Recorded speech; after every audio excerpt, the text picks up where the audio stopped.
राम राम भाई सारन है। मैं हूँ विपिन विजय। आज हम एक एक्सरसाइज जो कि होगी, एक्सरसाइज तो इसको नहीं बोल सकते, एक योगा को परफॉर्म करेंगे जो कि एक एडवांस योगा है, ठीक है, जिसका नाम है चक्रासन या फिर इंग्लिश में जिसको हम व्हील पोज बोल देते हैं।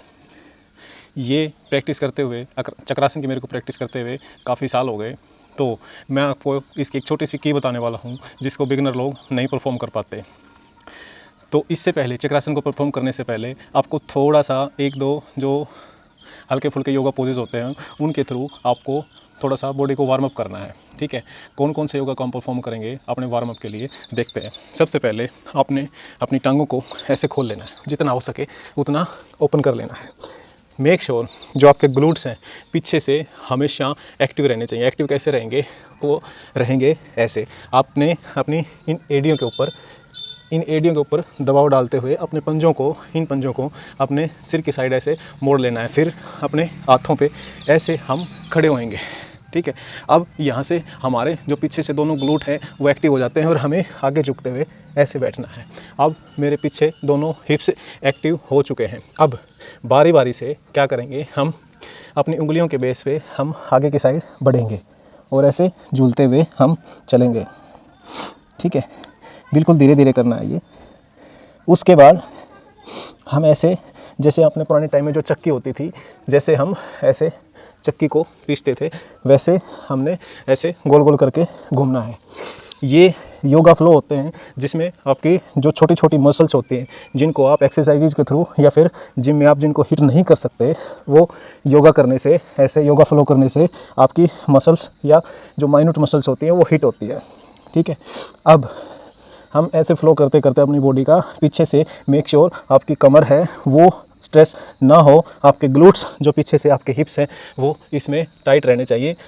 वो टाइट रहने से आपकी जो इनके नीचे के पार्ट को हम हैमस्ट्रिंग्स बोलते हैं, वो आपकी एक्टिव रहेगी, जिसके कारण आपकी बैक पे स्टिफनेस नहीं आएगी। उसके बाद में हम क्या करेंगे, यहाँ पे बारी बारी से हम अपने पैर को पकड़ के ऐसे स्ट्रेच करेंगे अपनी बॉडी को और यहाँ पे होल्ड करेंगे।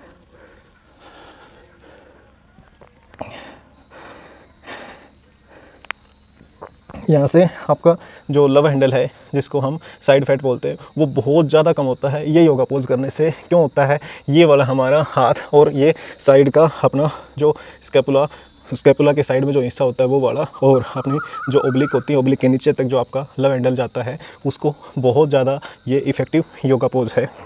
यहाँ पे रुक के हमने कंटिन्यूस ब्रीदिंग स्टार्ट करनी है।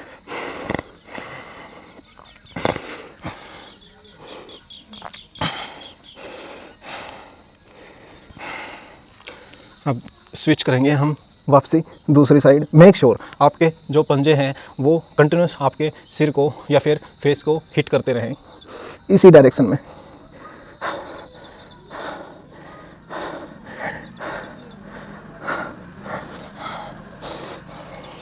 गाइस, योगा और एक्सरसाइजेज में यहाँ पे जो बहुत से लोग समझ नहीं पाते, जो कि वेस्टर्न कल्चर के ऊपर हम दौड़ने लग रहे हैं, उन्होंने क्या कर दिया है, योगा को एक्सरसाइज बना दिया है। लेकिन योगा और एक्सरसाइज दोनों बिल्कुल डिफरेंट चीज़ें हैं।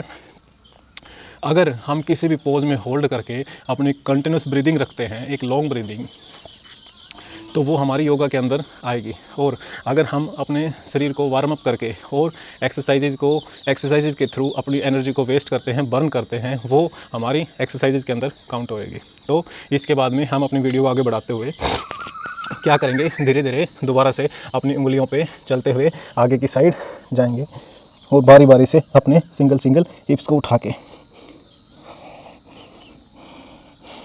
मेक श्योर आपके दोनों पैरों की एड़ियों पे, आपके हिप्स पे आपका वज़न रहेगा। यहाँ पे आप थोड़ा सा एक्सरसाइज को इजी बनाने के लिए क्या कर सकते हैं, आप अपने हाथ में कोई भी वेट ले सकते हैं, या भी कोई स्ट्रेचिंग बैंड जो होता है एक्सरसाइज करने का आता है, वो अपने सामने वहाँ पे बांध के उसको खींचते हुए ऐसे चल सकते हैं। तब भी आप ये बहुत अच्छे से परफॉर्म कर पाओगे अपने वार्म अप रूटीन में, ठीक है। अभी हमारे पास फ़िलहाल में वो वेट है नहीं, तो हम यहाँ पे उंगलियों के बेस पे ही चल के हम अपने एक्सरसाइजेज को, अपने वार्म अप को यहाँ पे दिखा रहे हैं।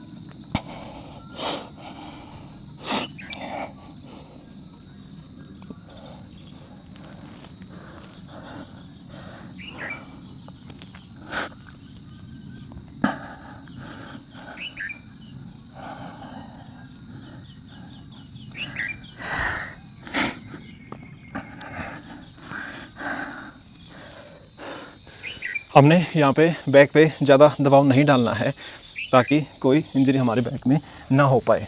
अब हमारी हल्की फुल्की जो स्ट्रेचिंग होनी थी वो हमारी यहाँ पे हो चुकी है। एक और पे पोज यहाँ पे हम थोड़ा सा ऐड करते हैं जिसको बोलते हैं हम अपना कोबरा पोज। उससे हमारी जो बैक है उसमें अच्छी खासी एक फ्लेक्सिबिलिटी आएगी कोबरा पोज करने से।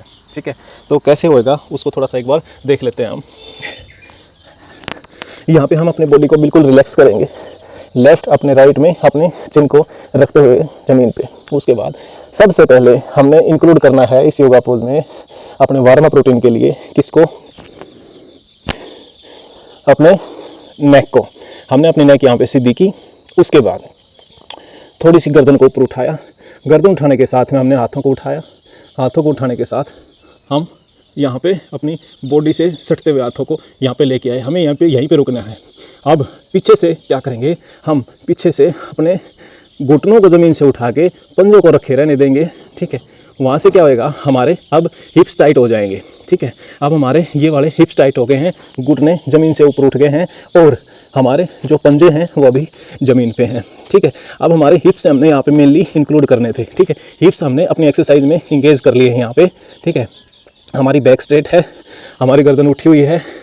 अब अपने हाथों को रख के क्या करेंगे हम, सबसे जो की पॉइंट है कोबरा पोज का वो है अपने पंजों को ऊपर उठाएंगे हम ऐसे।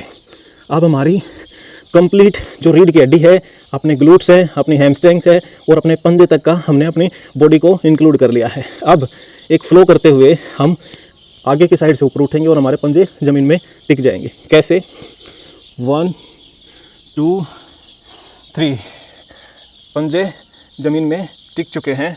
मेक श्योर आपके कोहनी थोड़ी सी बेंड रहे, अदरवाइज आपके बैक पे इसका स्टिफनेस का असर आएगा अगर हमारी कोहनी बेंड यहाँ पे नहीं हो पाती हैं तो।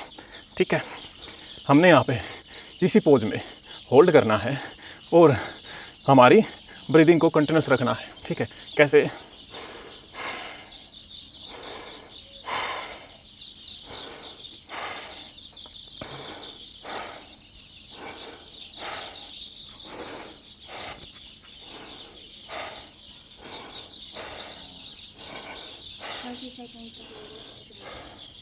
अब वापसी हम यहाँ पे अपने नॉर्मल पोजीशन में आते हैं। इस योगा पोज को आपकी जो स्ट्रेंथ है, आपकी एबिलिटी है, उसके अकॉर्डिंग आप ऊपर होल्ड कर सकते हैं और फिर वापसी धीरे धीरे नीचे आ सकते हैं। ये आपके ऊपर डिपेंड करता है कि आप ऊपर कितनी देर तक अपने आप को कंटिन्यूस ब्रीदिंग में रोक सकते हो। अब हम स्टार्ट करते हैं क्या, अपना चक्रासन की साइड चलेंगे। चक्रासन जो हमारा ब्रिज पोज है उसको भी हम अर्ध चक्रासन बोलते हैं। ठीक है, तो कौन सा होता है अपना ब्रिज पोज, ये पोज हम 1 बाय 1 वीडियो में एक्सप्लेन करते चलेंगे डिटेल में, लेकिन यहाँ पे हम एक वार्म अप के तौर पे हम इनको ऐड कर रहे हैं। ठीक है, ब्रिज पोज में क्या होएगा, जब हम स्कूल में होते थे तो हमारे टीचर कभी कभार अपने हिप्स पे डंडे लगा दिया करते। तो जब भी डंडे लगाया करते तो क्या हुआ करता कि हम अपने हिप्स को ऐसे फेंका करते आगे की साइड। ठीक है ये बेसिकली जस्ट आपको समझाने के लिए है। तो वैसे ही हमने क्या करना है, जब हम अपने हिप्स को आगे की साइड फेंकेंगे तो हमारी जो कमर है वो नीचे टिक जाएगी। ठीक है, अब हमने अपने हिप्स को इंक्लूड कर लिया है। अब क्या करेंगे, जैसे जैसे हमारी कमर यहाँ पे टिक गई, हमारे हिप्स थोड़े से ऊपर उठ जाएंगे। अब हिप्स को धीरे धीरे 1 बाय 1 कंटिन्यूस ब्रीदिंग के साथ में हमने यहाँ पे होल्ड करके रखना है। ठीक है, हम अपने लेफ़्ट और राइट शोल्डर को और अपने ट्राइसेप्स को ज़मीन में बिल्कुल सटा के रखेंगे। अब हमें ध्यान क्या देना है, ये ब्रिज पोज इतना इफेक्टिव है हमारे कंप्लीट चक्रासन को करने के लिए, ये बहुत ज़्यादा इफेक्टिव है। कैसे इफेक्टिव है, हमारा जो चक्रासन होता है वो डिपेंड करता है हमारे पैरों के हाथों की फ्लेक्सिबिलिटी से, स्ट्रेंथ से ज़्यादा किस चीज़ पे, हमारी जो कमर इंक्लूड हो रही है इसमें उस पर, और जो हमारे हिप्स इंगेज हो रहे हैं इस एक्सरसाइज में, इस योगा पोज में, उस पर डिपेंड करता है। तो आप ब्रिज पोज के 2-3 सेट लेके तब आप चक्रासन को परफॉर्म करें, आपसे बहुत बेटर चक्रासन होएगा। अब यहाँ पे मेरे को अच्छी खासी स्ट्रेंथ फील हो रही है मेरे हिप्स के अंदर में, और मैं एक्टिवेट कर पा रहा हूँ अपने जेनिटल एरिया को, जो हमारा प्राइवेट पार्ट होता है उसको मैं यहाँ पे इंगेज कर पा रहा हूँ। थोड़ा सा चैलेंजिंग होता है भाई योगा पोज करते टाइम वीडियो शूट करना और साथ में समझाना, लेकिन मुझे महसूस हुआ ये चीज़ कि मुझे साथ साथ में वीडियो बना के समझाना पड़ेगा, ताकि और लोग भी इस चीज़ का फ़ायदा उठा पाएँ और अपनी हेल्दी लाइफस्टाइल को मेंटेन कर पाएँ। ठीक है, अब हम वापस आते हैं अपने नॉर्मल पोजीशन पे। अब पैरों को हमारे हम बारी बारी से ऐसे सर्कुलर घुमाएंगे। ठीक है, उससे क्या होएगा कि जो आपकी स्टिफनेस आई है कहाँ पे, आपके हिप्स में, आपकी बैक में, वो काफ़ी हद तक लूज होएगी, किससे, अपने पैरों को सर्कुलर, पंजों को सर्कुलर घुमाने से। ठीक है, मेरी काफ़ी प्रैक्टिस है, मैं अपने चक्रासन को विदाउट प्रैक्टिस किए, विदाउट वार्म अप किए कहीं भी परफॉर्म कर सकता हूँ गाइस, लेकिन आप नहीं करना, थोड़ा सा वार्म अप करके आपने तब आपने योगा पोज को, चक्रासन को, जो कि एडवांस योगा पोज है, उसको परफॉर्म करना है। अब बढ़ते हैं देर ना करते हुए हमारे एडवांस पोज की साइड। यहाँ पे क्या होएगा, सेम ब्रिज पोज की तरह हम सबसे पहले सीधा लेटेंगे, अपने पैरों को ऊपर उठाएंगे ऐसे। ठीक है, अब मैं पैरों को ऊपर उठाने के लिए इसलिए बोल रहा हूँ ताकि आपकी कमर अच्छे से धरती के साथ सट जाए। धीरे धीरे करते हुए हम वही जैसे ब्रिज पोज में उठे थे उसी पोज में हम यहाँ पे अपने पैरों को लेके आएंगे। मेक श्योर आपके जो पैर हैं, आपकी थाइज़ हैं, उसके बीच में लगभग इतना आपका लगभग 7-8 इंच का गैप होना चाहिए, या फिर हो सकता है वो 4 से 5 इंच का गैप हो। जितना आप अपने हिप्स की साइड एडी को लेके जाएंगे उतना ज़्यादा आप सर्कुलर अपना चक्रासन कर पाएंगे। उसके बाद हमारे अपर पोर्शन को, हमारी यहाँ पे बैक टिक चुकी है, हमारे हाथों को बिल्कुल स्ट्रेट करके जैसे हमने पैरों को उठाया था वैसे ही, और हम इसको यहाँ पे लेके आएंगे। मैंने ये बराबर में लाने के लिए इसलिए बोला है कि आपके बाइसेप्स, आपके ट्राइसेप्स, आपके शोल्डर और आपका जो पीछे का बैक का हिस्सा है वो दोनों सिमेट्रिकल पोर्शन में इंगेज हो पाए। ठीक है, यहाँ पे रख के अब हम ब्रिज पोज की तरह, जैसे हमें टीचर डंडा लगाते थे और हम आगे हिप्स को फेंकते थे, वैसे ही फेंकेंगे। कमर हमारी नीचे टिकी है, हिप्स को ऊपर उठाएंगे। हिप्स को ऊपर उठाते हुए अब हमें क्या करना है, जो सबसे इस योगा पोज का सबसे की पॉइंट है वो ये है कि अब हम अपनी सबसे ज़्यादा कमर को इंगेज करेंगे। कमर को इंगेज कैसे करेंगे, कमर को इंगेज हम तब करेंगे जब हम यहाँ पे थोड़ी देर रुकते हैं ऐसे। अब यहाँ पे रुके और दोनों हाथों को ये देखेंगे कि कौन कौन सी उंगली आपकी ऊपर उठी हुई है, कौन कौन सी नहीं। अब हमने दोनों हाथों की उंगलियों को ऐसे यहाँ पे जमा लिया है और ऐसे उठेंगे।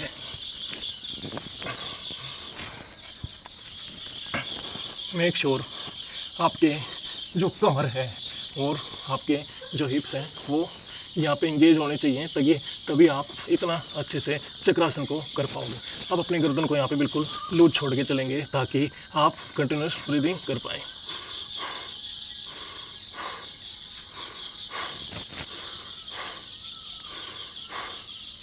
योगा का फ़ायदा तभी होता है जब हम किसी भी टफ से टफ पोज में हम कंटिन्यूस ब्रीदिंग को अपनी मेंटेन करके रख पाते हैं, अनलाइक एक्सरसाइजेस।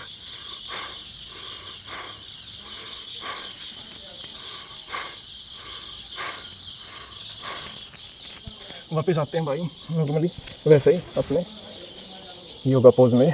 अब हम इसमें शवासन के पोज में आके बिल्कुल रिलैक्स करेंगे और अपने थोड़े थोड़े पैरों को यहाँ पे हिलाएंगे ताकि हम रिलैक्स कर सकें। सबसे मेन बात, चक्रासन करने के बाद आप बालकासन में ज़रूर आए। ठीक है, जिसको बोलते हैं ये वाला पोज।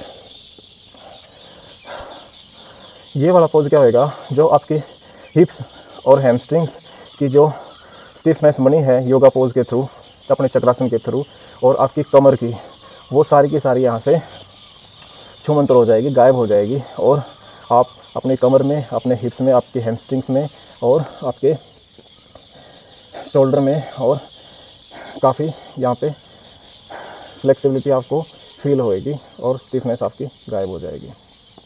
सो दोस्तों, ये था अपना एक एडवांस पोज, योगा पोज, चक्रासन।